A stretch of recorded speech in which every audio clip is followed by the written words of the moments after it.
You're watching Taking Stock, and it's been a while since we last took stock with Mark Barnes, Chief Executive of the South African Post Office. We are at OR Tambo International Airport. This is the Johannesburg International Post Centre. What do you exactly? Mail Centre. Mail Centre. This is where 60,000 items of post come in every single day. If you order something from Amazon.com, if you get somebody in an international country to send a letter via airmail, it first comes in here, gets sorted by the people that you can see in the background, and then gets distributed eventually, hopefully, to your post box. Mark Barnes, state of the post office in 30 seconds. What's your, if you were the president delivering a state of the nation, a state of the post office, what would you say? I'd say this. I'd say we're on firm ground for the first time in many, many years. We don't owe the banks any money.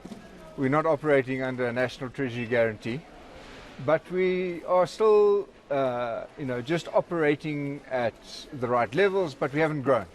So, we haven't invested in capital, but right now we're delivering at 89% of the UPU standard. Which is what? Which is 92%, so we're nearly there. We were down at 60% at some point. This has got a clear floor. What you see behind you is only 2 days post. We've got a clear floor here, guys, right? Clear floor. Okay, There's an audience. There's an audience. So we are operating functional and self-sustainable. But Post Office brand has suffered an enormous downturn in recent years. Yeah. In the moment anybody says Post Office, Mark Barnes, social grants, for example, people say, but he can't deliver my post. People don't believe that you actually do deliver post anymore. Yeah, the challenge is to take this reality that you see here and get the perceptions changed so that some people start trying again and give us another chance. In 2014, we had a 3-month strike. We lost 30% of our turnover. Any business would scarcely survive that. Okay, and so we went into a decline. And the trouble is that when we didn't get funding in those days, you couldn't pay your creditors, you couldn't pay the trucks that deliver the post, and of course, the thing just had a spiral down. Okay, and it's taken an enormous amount of effort and faith by the people that you see around you to come together and to believe there's a future, okay? And we urge you to try us out. Someone tried us out last year. They did a competitive thing of the post office versus the rest in courier. Yes. And guess who won? The post office won, okay?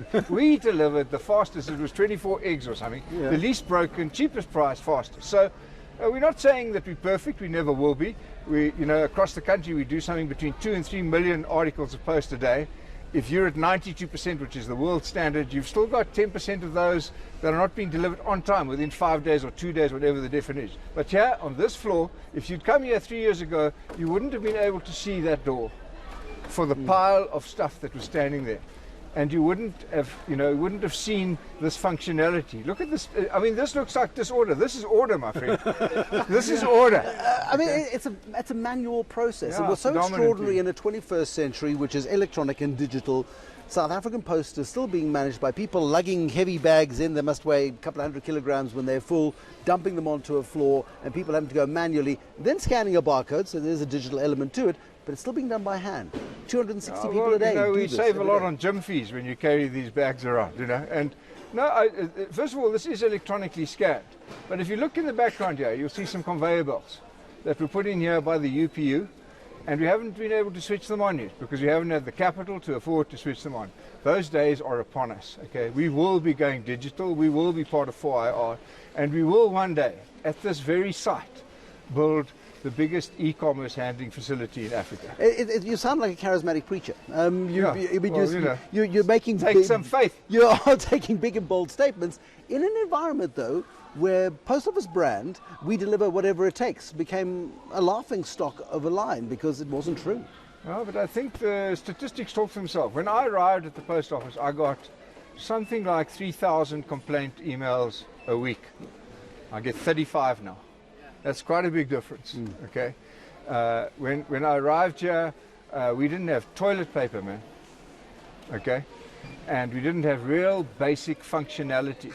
And it's taken an enormous amount of time and community effort to get this thing done. And I challenge you. I get more and more positive emails today to say, hey, I got my economist. Yeah, I got 3 of them in a row because the ones before hadn't arrived, but I've got them and I'm starting to get them. People are starting to send stuff and receive stuff from Amazon. We got a call the other day from someone who got a laptop delivered in the Karoo within the specified time from Amazon. Why don't you try us, man? There was a time, though, when Amazon said they wouldn't use you. Yeah, that's What was that change? Well, I think there's a lot. First of all, financial stability. And that's taken enormous courage of our people to tighten their belts and stay within limits. Okay, so that people at some point didn't believe the post office was going to survive. That was the first point. Are we going to actually survive and be sustainable? We are the only SOE in this country that I know that doesn't not looking for money. Okay, so survival was the first thing, and then you had to convince people that work here that it was okay to succeed. It's such an interesting point, though, because technically you're making a lot of SOEs look bad, because if you're not dependent on the government, if you're not holding out a begging bowl begging for handouts, you're proving it is possible to corporatize and to turn around a state-owned enterprise that was broken. You're proving it's possible. Yeah, and that must make it awkward in a room full of other SOE chief executives. Yeah, I'm sure it does, but let's be fair, we didn't do this without any help in the beginning. In the beginning, government gave us capital, and government Have you repaid that capital? Have you been able to pay it? No, we haven't repaid it, but we haven't squandered it, and we've got capital now. Yeah. Okay. And take SASSA grants, for example. The world, you yourself probably included, said they'll never be able to deliver social grants. There was an interministerial committee that took us seriously, that gave us a chance to prove that we can. And that converts us from being a postal service to a invaluable, indispensable infrastructure. I want to talk about that attracts capital. I want to talk about the future role of the post office in the next segment, because post offices around the world are coming under a huge amount of pressure. Yeah. The Royal Mail, I don't know if it still does 2 or 3 postal drops a day. Yeah. Postal services are changing. Yeah. It is an 18th century invention, yeah. And it's operated like an 18th century business over 3 centuries. The world is changing and the market with it. But you took on this job 3.5 years ago. You've probably got 18 months of your contract left, when you were writing newspaper columns, which you still do for Business Day, in which you were complaining about the state-owned enterprises, you were complaining about the state of the nation, and then somebody called you out and said, well, shut your big mouth and come and do the work. And it's not as easy as it might sound. It's hard. It's hard to convince people that there's a reason to work hard. Failure, if you get used to it, becomes a refuge. And you get used to failing, and you start failing together, and it becomes comfortable to fail. It becomes comfortable to hide in a refuge of lesser performance. Until 1 or 2 people start performing and we start saying that's okay and start exercising judgment, we are distributing control and authority down to the regions. It's not longer centered. Our top exco is completely changed since I joined. Okay, so you take the top off and you start inviting the cream up. And they stand up, and you say you can make mistakes, you can exercise judgment calls, we want to hear what you do. And when I walked into a post office in Maitland, I said to the guy, what's your biggest problem here? He said, the trucks are too big. Now, if he'd been to Harvard, he would have said we've got a logistics optimization problem. But he said the truth, and he knew what he was saying, yeah. And we listened to him. And we listen to what people say. We've only just got to a point where we're on firm ground. Have you seen a fundamental change in culture? Because one walks into this place and the same disinfectant that gets smelled in state-owned enterprises all over the place is here. This is very much a state enterprise. Oh, we don't want it to be too pleasant. But it feels like a state enterprise. The security procedures are security procedures that were probably implemented 20 or 30 years ago. It feels like a bureaucracy. It feels grinding and agonizing. It doesn't feel like a hotbed of innovation, hope and optimism. Well, before you can leap about, you need to stand still, okay? You need to be on level ground.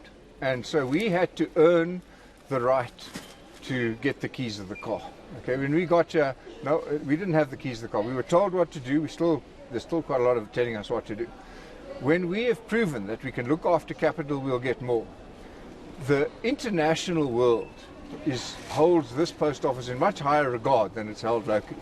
And maybe we haven't done a great PR job, in convincing people what we've got to build here. But first of all, you've got to start asking, what is this place? Okay.